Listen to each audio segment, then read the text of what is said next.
Hello everybody. Welcome back to some Donkey Kong Country 3. And this is kind of considered the black sheep of the Donkey Kong Country trilogy. But doesn't mean it's bad, it's just kind of its weird own thing. I do actually like this game. It's just the only thing about it is that it's very...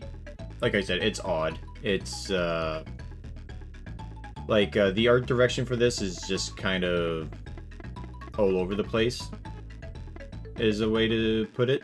Like, it's more cartoony than it is in the first two, which went for more of a realistic, look. Does the black sheep enjoy grass Kool-Aid? I would imagine so, yes. But anyway, I did input a cheat here called Tuft, and what it does is that we are now playing on hard mode. So that means they get rid of a lot of the Donkey Kong barrels, and they also get rid of the midpoint checkpoint. And you do that if you want to get 105%. Because even though normally you can get 103%, that extra 2% you have to play on hard mode. We're going the extra mile today. Indeed.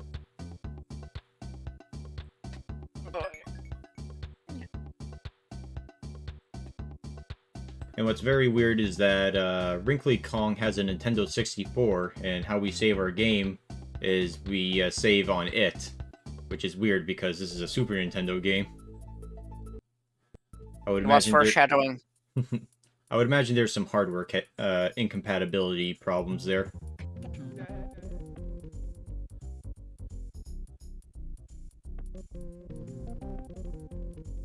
Also, you're excellent. Oh. What is going on here? Basically, Funky Kong is a lot more important in this game because he gives us the boats that we need to navigate the area. And he was basically like, whoa, dude, I brought along your cousin, Kiddy Kong, to help you out. Yo, dude, this game is tubular. Hey, man, this was the 90s. That's how the cool people talked. Did they, though? Like, in fairness, I only remember like that's kind of slang because of the levels in Super Mario World. Hey, like man. what are like tubular boldacious? Yeah, those were some kick-ass levels, all right. And then by the end of it, you got to see pumpkin-headed turtles.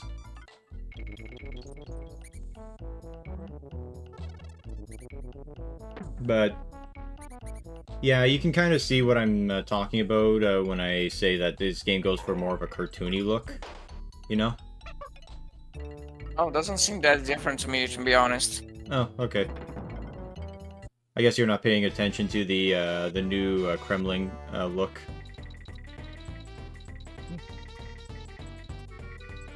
But, yeah, and also this one's theme is like northern camp country, which is, you know, as a Canadian, I can appreciate that, but I will admit that's not exactly an engaging or interesting theme for a game. It's not often that Canada is recognized. And represented. Well, you take what you can get. Yeah, I guess I should. But, oh, do you want to hear some deep Donkey Kong Country lore? Hit it. Sorry? Say it. Oh, say it. Okay. So, it's theorized that the Banjo-Kazooie universe takes place in the same universe as the Donkey Kong Country series, and the main connecting point is this game. Really? Yes. I thought it was Diddy Kong Racing. Diddy Kong Racing was sort of like, oh, this is evidence to prove that, yes, that it is true, but what makes this connecting point for this game is because all the trading minigame stuff we do involves bears that look exactly like Banjo. So it's like theorized that Spiral Mountain is somewhere in this area.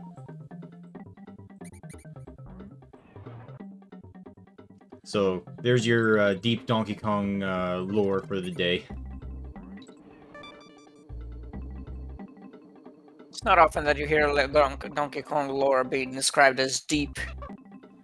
Hey, let me tell you, this shit does run deep. You just have to know where to look.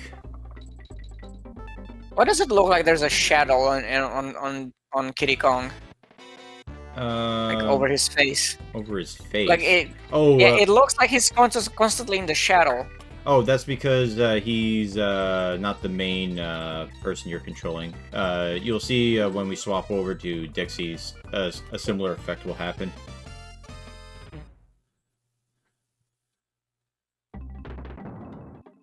So what's the criteria for 105 in this game? Get all the DK coins, which there's one on every level, and you have to basically solve a small puzzle of trying to hit the coin enemy from the back with a silver, or with the metal barrel. And then you have to get all the bonus rooms, because they give a special boomer coin, and you use the boomer coins to access the secret levels, where the secret boss is. I think I remember hearing this song in a video from Clan of the Grey Wolf. I have no idea what that is, so I'll say sure. Clan of the Grey Wolf was a channel who... He's not active anymore, but he used to do a series called 16-Bit Jams. And one of the videos he had was... we'll talk about pop music references on video games. Okay. And I think the music from the... Yeah, I think this music was the one of the ones mentioned there. Because I do recall he mentioned a song from Donkey Kong. Yeah, I think it's this one. It's and I think it's made in reference to a song from the 50s or 60s. All right. I think the song was called Fever. Yeah, again, I don't know. This is all news to me.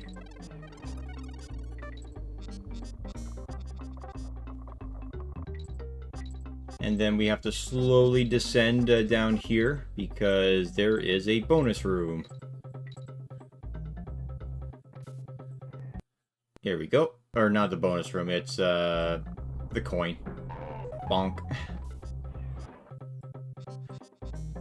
But one thing I do like about Donkey Kong Country 3 that 2 and the first game didn't do was that every level has 2 bonus rooms. So even if you don't know the whole exclamation point detail about levels, you could be like, oh, okay, I only found 1 bonus room here, so obviously I'm missing a bonus room somewhere.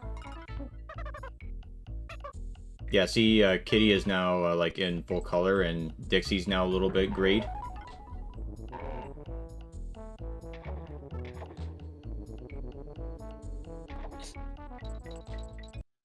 Is it a special power that he can bounce on water? Yes, and the weird thing is that there's only 2 times in the entire game where it's actually necessary. And this level is one of them.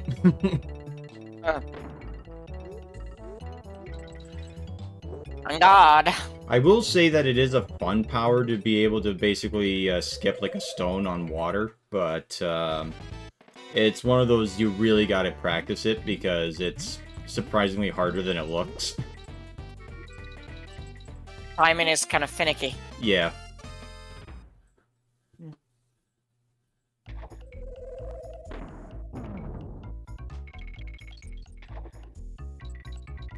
Let's see, I think it's here I have to do it. Nope. God damn it. Alright, it's not here.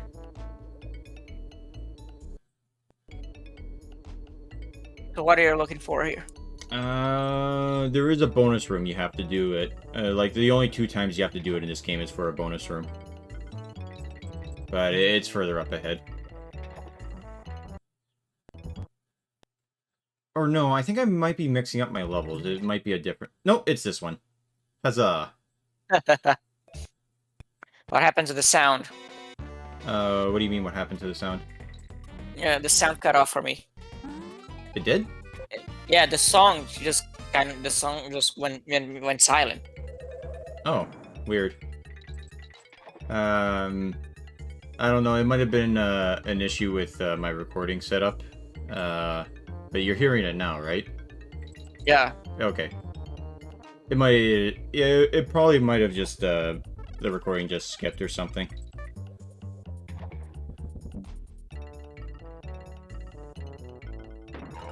How much time would you say you have played these games? A few times. I do go back to these every once in a while, just because they're just fun. But, I kind of should stop, just because of the amount of games that I haven't even touched.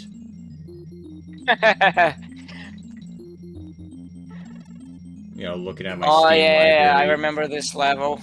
I remember playing this game on my cousin's house, and and I tried beating this level at some point. Yeah. I find it weird that they introduce a snow level this early on in the game, even though there's a whole snow world. Yeah, you went to you took a short trip to northern Canada. Does Canada have permafrost regions? Because you have some islands who are like in the Arctic Circle, right? So yeah, it's basically once you hit the territories, that's when it becomes the tundra, and that's like always snow. So they call it permafrost. Sure.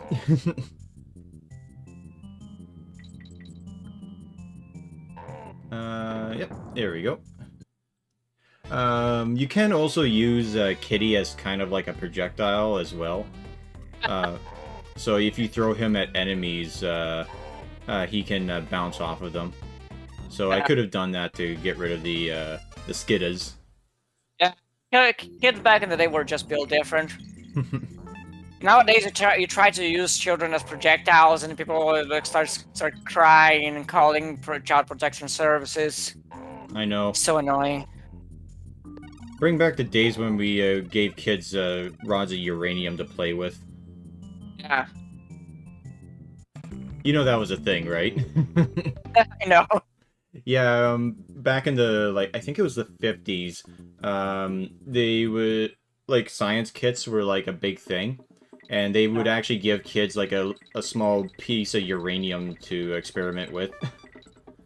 Like, if uranium is not enriched, I don't think it's radioactive. It's not enriched. Well, I need to go take a short trip to the bathroom. okay. To train the audience. Okay, this is Ellie the elephant.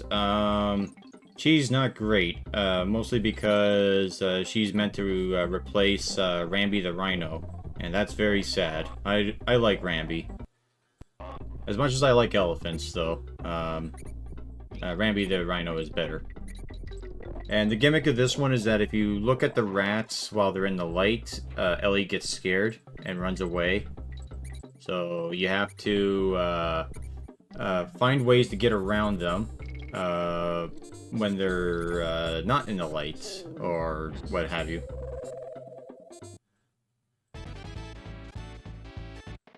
And let's see. So bash the baddies yet, and it's just a nice fun little thing where just kind of throw the barrels up. Huzzah. Fantastic.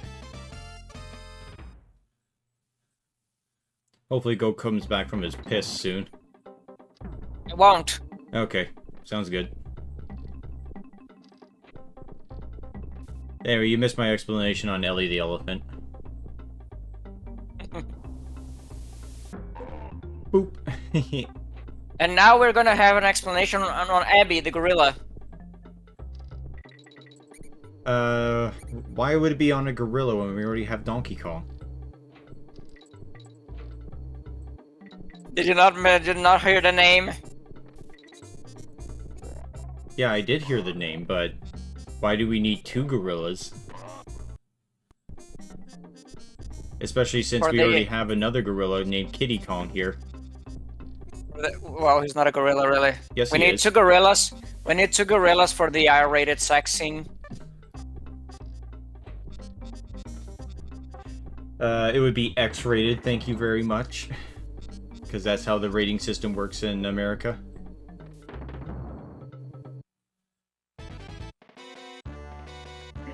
Donkey Kong suddenly turns adult only. Ah, damn it. Wait, what rating was The Last of Us 2 given? The Last of Us 2, I think it was rated M, but, yeah, like, you're talking about the really awkward sex scene between Abby and, what's his name, right?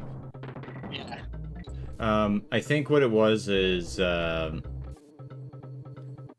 think it was rated M, but I think they managed to get away with it, like, for it not being, like, an adult-only game kind of thing, because the sex scene is just so, like, untitillating, to put it nicely. This scene will actually put make sex look repugnant to people, so they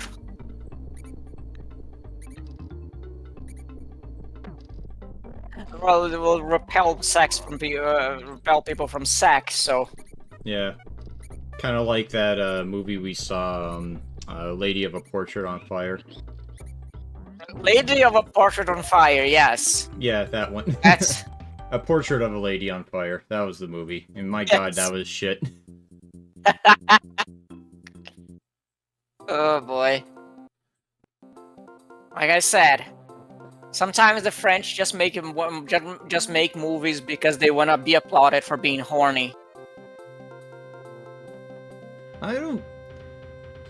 Could you even say that that was the case? Because, it was just sort of like... It wasn't...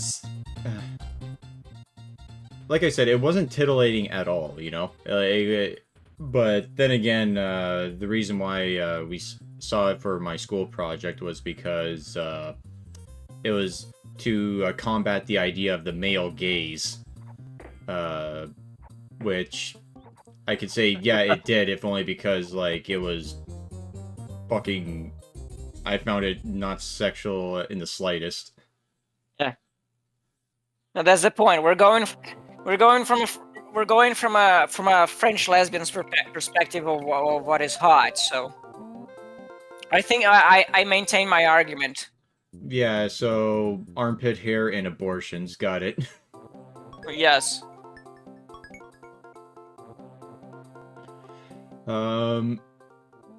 Yeah, but basically, for those of you who don't know what the movie is, basically, a woman is getting into an arranged marriage, and apparently that's the worst thing ever, because she doesn't have any freedom anymore.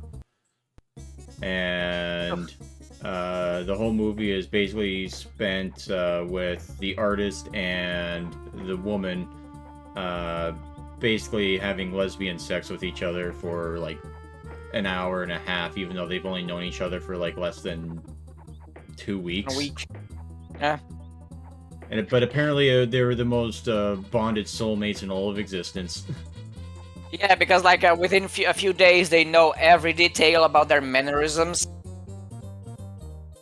I'm actually surprised they didn't mention something about like how their menstrual cycles got matched up because of their relationship or some shit.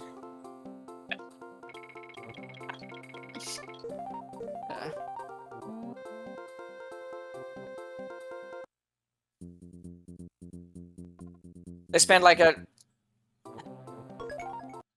Yeah, well, they spend... They spend what? They spend like a third of the movie having unappealing last two, and like a third of the movies, and the other 2/3 having really obnoxious conversations with long pauses between dialogues. Yeah. Like I mentioned, if you cut all the pauses between dialogues, you can cut half an hour of the movie. It wouldn't surprise me, yeah. And then there's just a whole bunch of really awkward scenes, like the mother saying, say goodbye to me like you used to as a child. And what the girl does is that she kisses her hands and then puts the hands on the mother's cheeks. And I'm just like, the fuck? It's supposed to be a thing a child does. Yeah, I it's don't know supposed why to be a she thing a would do child it. does, but why would the mother ask specifically, yes, say goodbye to me this way? Because it's trying to mimic some kind of lost of lost clo- of lost what's the word? Innocence? Yeah, lost bond Oh, okay. between mother and child. But I'm also knowing things like, why would your child do it like that? Yeah. Like, Anyway, this is Belcha, the first boss. Basically, it's a reverse tug-of-war game. So, what you do is that you get the bug and you throw him in his mouth to make him burp. And if you do it fast enough, you only have to do it twice. Huzzah.